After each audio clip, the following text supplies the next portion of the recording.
सुंदरपुर की आत्मा हरी भरी पहाड़ियों और बलखाती नदियों के बीच बसा था एक छोटा सा गांव।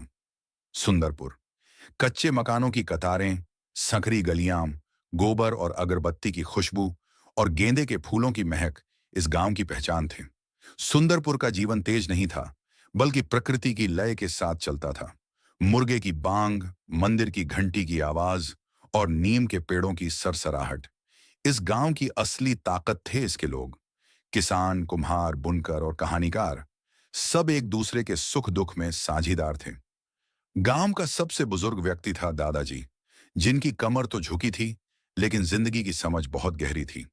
हर शाम बच्चे पुराने बरगद के पेड़ के नीचे जमा हो जाते, जहां दादाजी देवताओं, राक्षसों और बहादुर पूर्वजों की कहानियां सुनाते।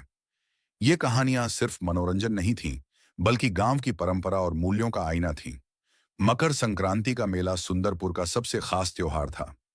आसपास के गांवों से लोग आते और खेतों में रंग, हंसी और संगीत गूंज उठता। गुड़ की मिठाइयों, हाथ से बने खिलौनों और चरखियों की दुकानें बच्चों को बहुत भाती। लोग पतंग उड़ाते, लोकगीत गाते और पारंपरिक नृत्य करते, जब तक कि चांद आकाश में ऊंचा नहीं चढ़ जाता। हालांकि साधनों की कमी थी, लेकिन सुंदरपुर में कोई भूखा नहीं सोता था। कोई मुसाफिर या जरूरतमंद आता तो उसे खाना और सिर छुपाने की जगह मिलती। गांव वालों के लिए एकता, सम्मान और कृतज्ञता ही असली धन थे। एक साल गांव में भयंकर सूखा पड़ा। नदी सूख गई, फसलें बर्बाद हो गईं और भूख फैलने लगी। फिर भी सुंदरपुर के लोग डगमगाए नहीं। हर घर ने जो थोड़ा बहुत था उसे बांटा और सबने मिलकर कठिन समय को पार किया। दादाजी की कहानियों से प्रेरित होकर युवाओं ने कुएं खोदने शुरू किए और नए जलस्रोत बनाए। धीरे धीरे जीवन फिर से लौट आया। सालों बाद जब शहरों की भागदौड़ लोगों को थकाने लगी, तो कुछ शांति की तलाश में सुंदरपुर पहुंचे और उन्हें यहां मिला।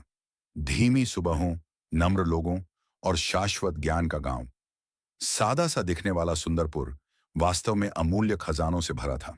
प्रेम, एकता, परंपरा और समाज की ताकत। हर पत्थर, गीत और सूरज ढलने में सुंदरपुर की आत्मा बसती थी, शाश्वत, निर्मल और गर्वित।